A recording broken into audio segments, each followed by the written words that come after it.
Hello ATPians, welcome to ATP star the super learning platform.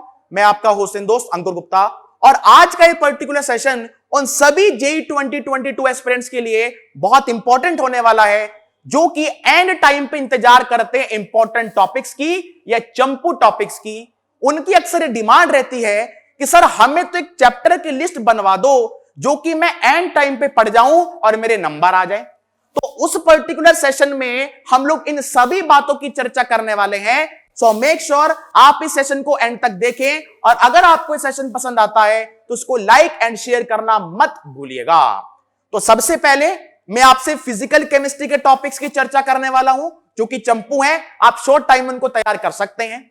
अगर मैं बात करता हूं ऑर्गेनिक केमिस्ट्री के टॉपिक्स की तो ऑर्गेनिक केमिस्ट्री में अक्सर उन चैप्टर्स पर स्ट्रेस करना होता है जो कि इंडिपेंडेंट हो, क्योंकि अक्सर ऑर्गेनिक से डिपेंडेंट टाइप के सवाल आया करते हैं, सीक्वेंशियल सवाल आया करते हैं, 3-4 चैप्टर को मिक्स करके वो एक सवाल बना देता है।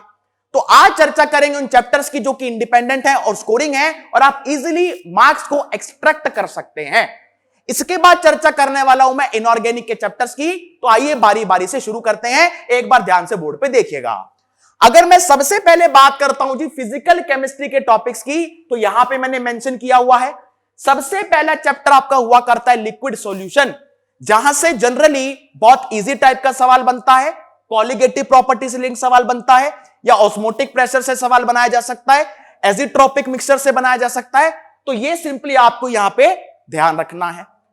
सेकंड चैप्टर आपका होता है सरफेस केमिस्ट्री, जहां से जनरली एड्सॉर्प्शन आइसोथर्म पे सवाल, x/m directly proportional to p की पावर 1/n, वही घिसा पिटा ग्राफ पूछ लेता है आपसे, या फिर कोलॉइड्स के बारे में पूछ सकता है। आजकल हॉट फेवरेट टॉपिक है एनटीए का, कोलॉइड से सवाल आपसे पूछ सकता है। तो ये जो सारे चैप्टर्स मेंशन किए हैं इनको तैयार करने में ज्यादा टाइम नहीं लगेगा और स्कोरिंग भी है। हर एक चैप्टर से एक सवाल आप एक्सपेक्ट कर सकते हैं आपके अपकमिंग जेईई मेंस में। थर्ड चैप्टर होता है जी सॉलिड स्टेट, जहां से डेंसिटी कैलकुलेशन, एफसीसी क्या है, कंट्रीब्यूशन क्या होगा पर एटम का, जेड की वैल्यू जो आप निकालते आ रहे हैं, एफसीसी बीसीसी के बारे में सवाल पूछ सकता है, ब्रेविस लैटिस यहां पे सवाल पूछा जा सकता है। इसके बाद आता है जी अपना रिडॉक्स रिएक्शन, जहां पे सिंपली एन फैक्टर कैलकुलेशन का यूज होता है और कई बार रिडॉक्स को मर्ज कर देता है डी एंड एफ ब्लॉक के साथ, जिसमें K2Cr2O7 और KMnO4 में आपको चेंज इन एन फैक्टर के बारे में पूछ सकता है, जो कि आई थिंक आपको ध्यान होगा। नीचे कमेंट सेक्शन में उसका उत्तर मुझे बताइएगा। इसके बाद हुआ करता है जी अपना एटॉमिक स्ट्रक्चर, जो कि आपको पूरा नहीं पढ़ना क्योंकि इसमें तो वेरियस थियरीज भी इन्वॉल्व है। आपको स्पेसिफिकली स्ट्रेस करना है क्वांटम नंबर वाले सेक्शन पे, जहां से सिंपली आपसे पूछा जा सकता है कि n, l, m l and m s जो 4 क्वांटम नंबर हुआ करते हैं, इनमें से कौन सी वैल्यू अलाउड है according to aufbau principle, according to Hund's rule या according to Pauli's exclusion principle. तो ब्रीफली अगर आप इतना सेक्शन भी तैयार कर लेंगे क्वांटम नंबर वाला तो आप बहुत अच्छा स्कोर कर सकते हैं अपने अपकमिंग जेईई मेंस में। अब बढ़ता हूं मैं ऑर्गेनिक पे, जिससे मेजॉरिटी जनता बहुत डरती है। आई थिंक आप सभी भी डरते होंगे क्योंकि जनरली सवाल यहां से डिपेंडेंट आता है, सीक्वेंशियल टाइप के सवाल आया करते हैं।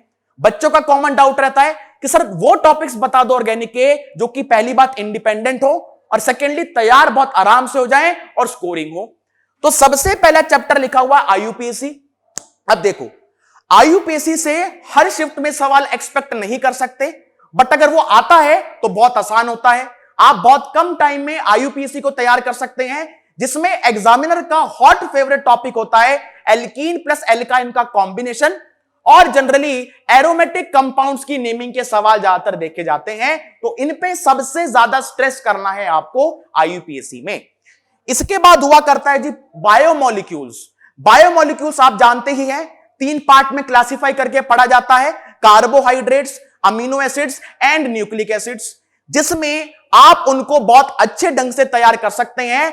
एनसीईआरटी भी अगर आप इसकी पढ़ लेंगे तो बहुत सफिशिएंट रहने वाला है, कोई भी सवाल एनसीईआरटी से बाहर आपको नहीं मिलेगा। और ध्यान रहे इसमें एक विटामिन की टेबल दे रखी है, उसको याद करना मत भूल जाना, कभी भी सवाल चिपका डालता है।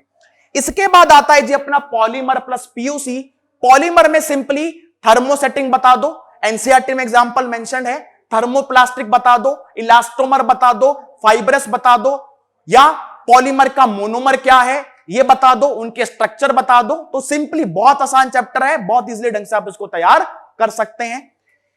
इसके बाद आता है आपका पीओसी, मतलब practical organic chemistry. Practical organic chemistry में सिंपली आपको टेस्ट के बारे में पढ़ना है, जिसमें सबसे इंपॉर्टेंट कार्बोनिल कंपाउंड के टेस्ट, टॉलेंस, फेलिंग, 2,4-DNP, और इसके अलावा ल्यूकास टेस्ट फॉर एल्कोहल्स, ये आपको ध्यान अच्छे से रखना है। इसके अलावा एजोडाई के जो टेस्ट हुआ करते हैं, जिसमें डाई में कलर आया करता है, कपलिंग टाइप की रिएक्शंस होती हैं, उनके भी कलर आपको ध्यान रखने हैं, सबसे ज्यादा इंपॉर्टेंट है और बहुत सरल है। इसके बाद आता है जी अपना topic chemistry in everyday life, जिसको पूरा रटना नहीं है। आपको सिंपली करना क्या है, हर एक ड्रग की फैमिली को ध्यान रखना है, मतलब जैसे पेनिसिलिन है वो किस ड्रग की कैटेगरी में जाएगा, एंटी माइक्रोबियल कौन होते हैं, एंटीबायोटिक्स क्या होते हैं, एंटी फर्टिलिटी ड्रग्स क्या होते हैं, बस इतना पोर्शन आपको ध्यान में रखना है। इसके बाद इनऑर्गेनिक केमिस्ट्री का चैप्टर, सबसे पहला मेटलर्जी। मेटलर्जी में सिंपली एक्सट्रैक्शन प्रोसेस को आपको ध्यान रखना है, और इनऑर्गेनिक तो आप अगर एनसीईआरटी ही पढ़ लेंगे तो बहुत सफिशिएंट रहने वाला है। इसके बाद hydrogen plus S block, hydrogen में एक तो H2O2, उसकी केमिकल रिएक्शन, उसके स्ट्रक्चर, गैस फेज का स्ट्रक्चर, सॉलिड फेज का स्ट्रक्चर। इसके अलावा एस ब्लॉक, एस ब्लॉक में ग्रुप 1 और ग्रुप 2 के स्ट्रक्चर्स और ग्रुप 1 ग्रुप 2 की केमिकल रिएक्शंस। इसके बाद आता है अपना D and F block elements, जहां से डी ब्लॉक में आपसे पूछा जा सकता है K2Cr27 और KMnO4, मतलब बहुत सरल चैप्टर होने वाला है। और एफ ब्लॉक में सबसे फेवरेट सवाल एग्जामिनर का है वेरिएबल ऑक्सीडेशन स्टेट का, जिसमें नेप्टूनियम, पोलोनियम और यूरोपियम या यूरेनियम, इसके आपको ध्यान रखना है कि किस किस टाइप की ऑक्सीडेशन स्टेट ये शो करता है। इसके बाद last but not the least is the environmental chemistry, जिसकी एक ब्रीफ रीडिंग आपको करते हुए चलना है, किसका, एनवायरमेंटल केमिस्ट्री का। तो चाहे तो आप वीडियो को पॉज करके स्क्रीनशॉट ले लें, इसको नोट करके अपनी दीवार पे चिपका डालें और इनको आप इजीली गो थ्रू कर सकते हैं। अब जाते हुए आप सभी जेईई मेंस 2022 के एस्पिरेंट्स के लिए एक बहुत गुड न्यूज है, यह क्विक इंफॉर्मेशन है कि एटीपी स्टार की टीम आपके लिए लेके आई है आरबीसी 3.0 का बैच, जिसके अंदर हम लोग आपको पढ़ाने वाले हैं, बिल्कुल बेसिक से आपको पढ़ाने वाले हैं, जिसके अंदर कंसेप्ट जो रहता है that is the CPP and the DPP.